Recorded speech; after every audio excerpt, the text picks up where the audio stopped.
The phrase was never meant for a briefing room. It wasn't written into doctrine, and it certainly wasn't prepared for cameras. We don't miss. It was said quietly by an Australian sniper after a single shot that forced a reassessment far beyond the jungle where it was fired. At the time, the dominant assumption inside the American military establishment was straightforward. Technological superiority guarantees operational control.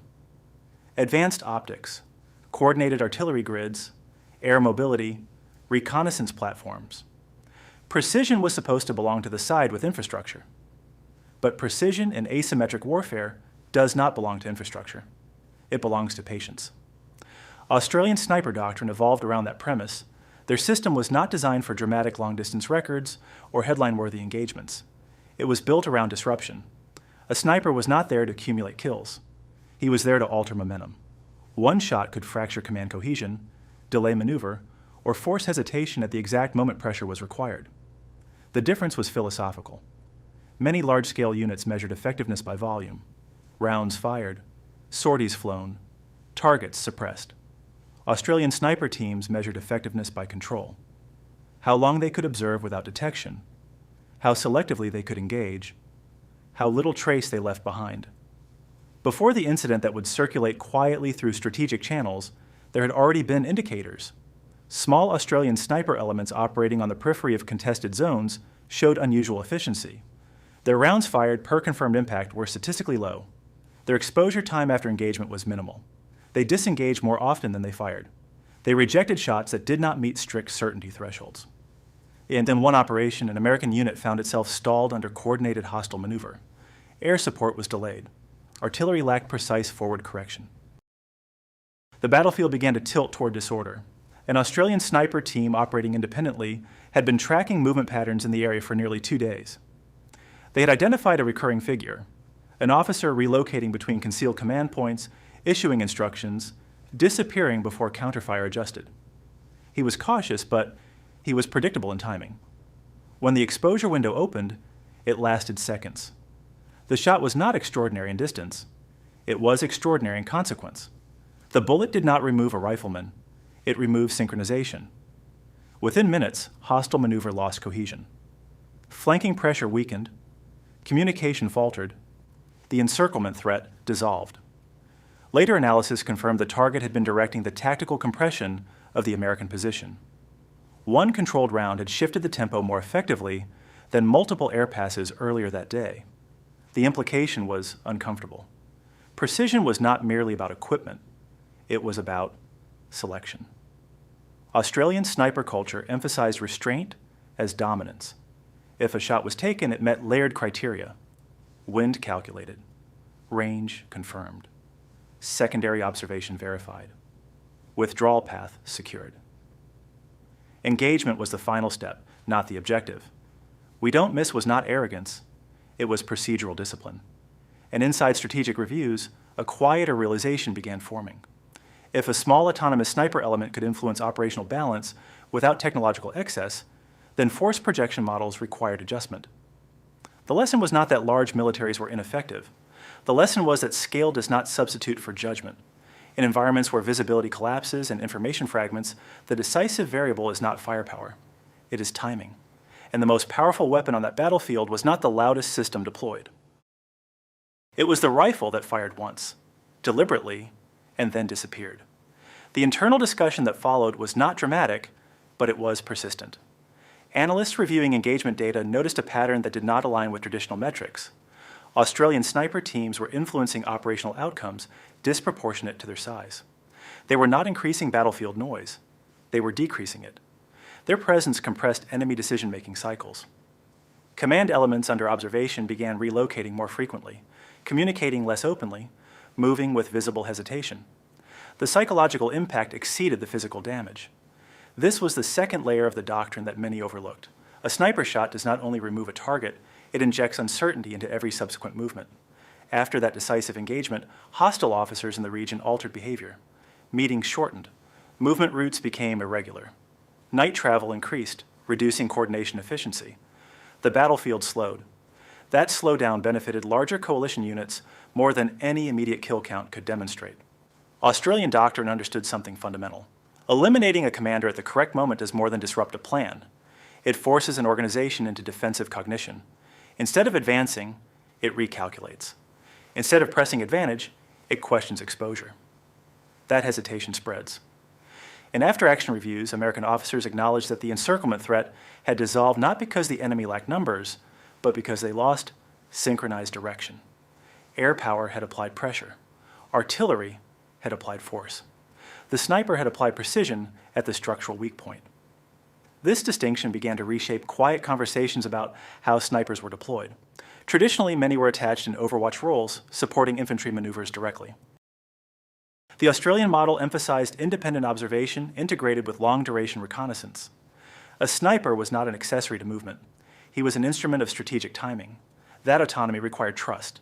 It required allowing small teams to operate without constant radio oversight, without rigid engagement quotas, without pressure to produce visible results.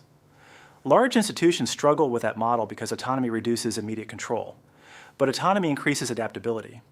Over time, elements of this philosophy began appearing in revised training modules, greater emphasis on patience, stricter shot discipline, expanded reconnaissance sniper integration. The shift was gradual, almost bureaucratically invisible, but it was real. The lesson embedded itself not as a headline, but as an adjustment in mindset.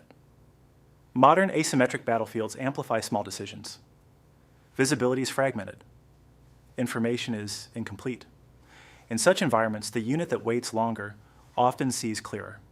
The phrase "we don't miss" endured because it represented more than marksmanship.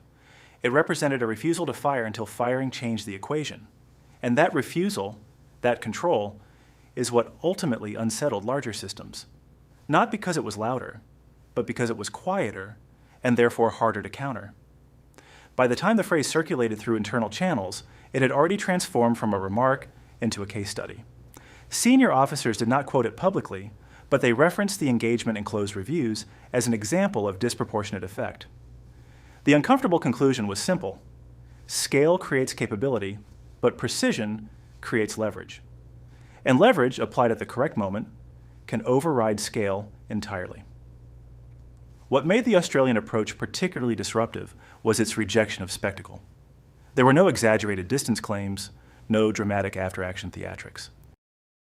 The sniper team exfiltrated the same way they had entered, slowly, invisibly, leaving nothing behind but a vacuum in the enemy's command structure. That vacuum forced improvisation. Improvisation under pressure produces mistakes. Those mistakes compound. Within days, operational patterns in the region shifted in ways measurable through intercepted communications and movement analysis. Coordination delays increased. Confidence declined. Units requested additional reconnaissance before committing to maneuvers they previously would have executed without hesitation. The sniper had not just removed a leader, he had introduced friction into an entire operational network. And friction is the enemy of momentum. Large militaries rely on tempo to maintain dominance. When tempo fractures, superiority becomes theoretical. The deeper lesson extended beyond sniping. It touched the core assumption that technological advancement automatically ensures control of the battle space. Technology enhances options. It does not replace judgment. The Australian model placed judgment at the center. Equipment supported it, but never substituted for it. A sniper team was trained to abort more missions than they completed. If conditions were imperfect, they withdrew. If identification lacked certainty, they waited. If extraction risked exposure, they adapted. The discipline to disengage was considered as important as the ability to engage. That cultural element proved difficult to replicate quickly. Institutions can purchase equipment, they cannot instantly manufacture restraint. Over time, elements of this philosophy filtered outward into broader coalition doctrine. Greater autonomy for small units, increased emphasis on observation cycles, integration of intelligence analysis directly into sniper tasking. The shift was evolutionary, not revolutionary, but its roots trace back to moments like this. Moments where one controlled shot altered the rhythm of a conflict zone. In the end, "we don't miss" endured because it captured a mindset rather than a boast. It implied preparation so exhaustive that the trigger became a formality. It implied patience so absolute that absence of fire was intentional.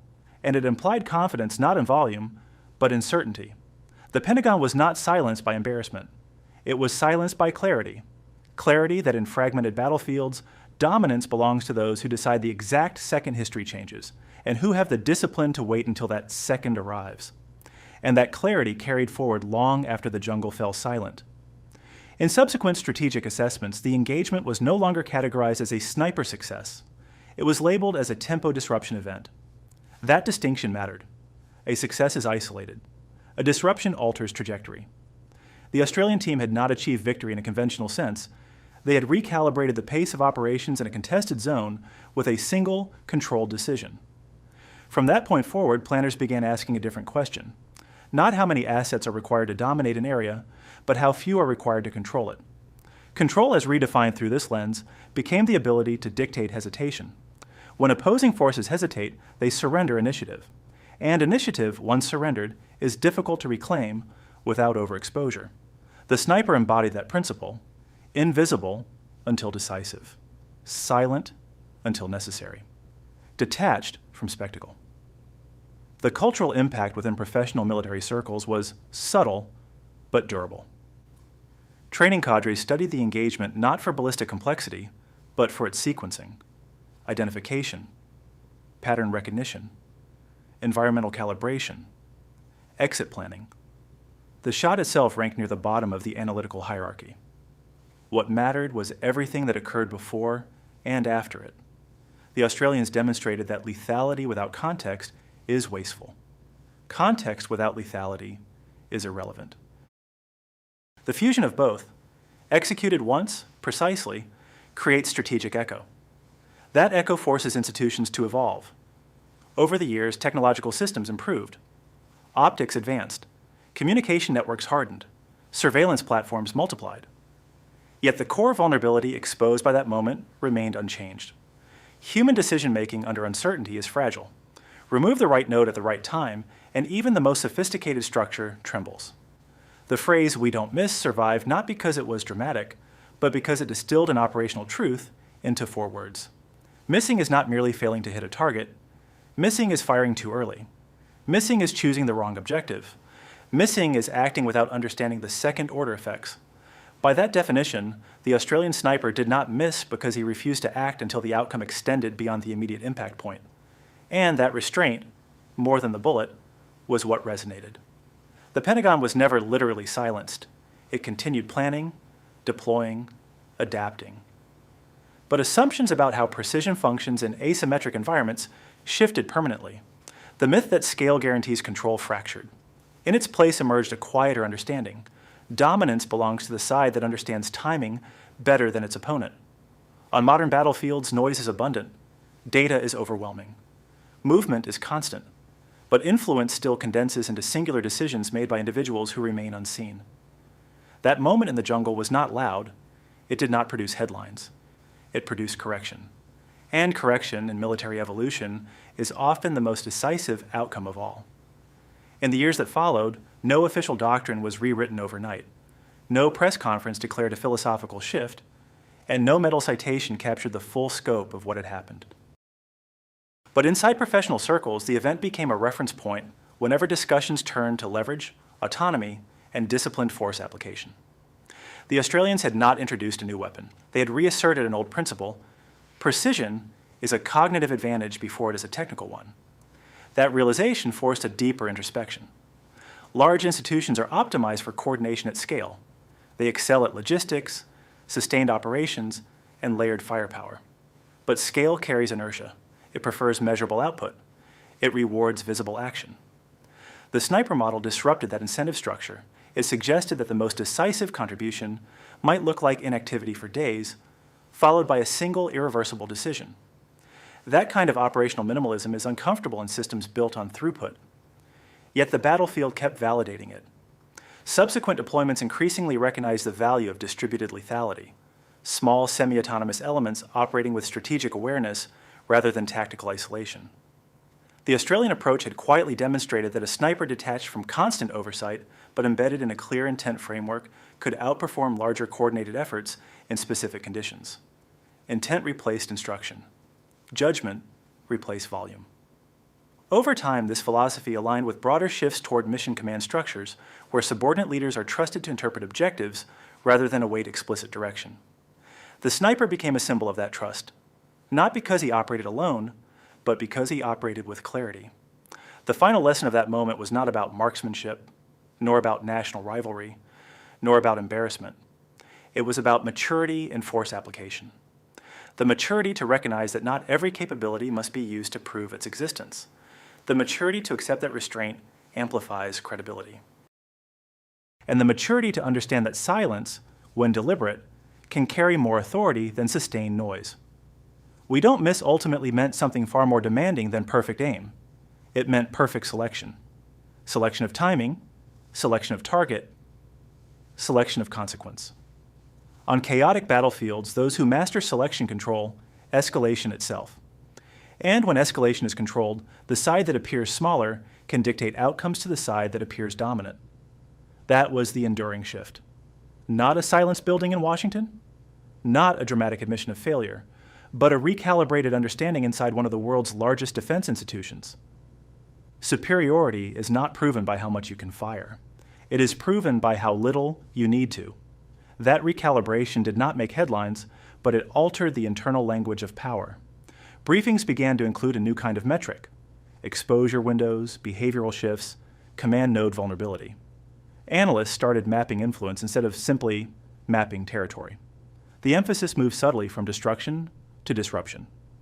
And within that shift, the sniper stood as a model of strategic economy. Economy not of cost, but of action. Every movement justified. Every trigger pull defensible beyond emotion. What made the Australian moment enduring was that it revealed a paradox at the heart of modern warfare. The more advanced a force becomes, the more vulnerable it is to precision applied against its coordination. Technology amplifies capability, but it also increases dependency on synchronization. Radios, satellites, logistics chains, command hierarchies, all require continuity. Remove the right human element at the right second, and the system hesitates while recalibrating. That hesitation is opportunity. The sniper's bullet exploited synchronization, not armor. And synchronization is harder to harden. Over time, countermeasures improved. Commanders diversified movement patterns. Decentralized authority expanded. Redundant communication pathways multiplied. Yet every adaptation confirmed the original lesson: a single disciplined actor, positioned correctly, can compel systemic change. That is disproportionate influence. It is not dramatic. It is not cinematic. It is surgical. And surgery leaves a scar even when successful. The psychological residue of the engagement lingered longer than the tactical consequences. Units operating in similar terrain afterward reported heightened caution bordering on restraint. Aggressive advances were reconsidered. Rapid maneuvers were evaluated against unseen observation risks.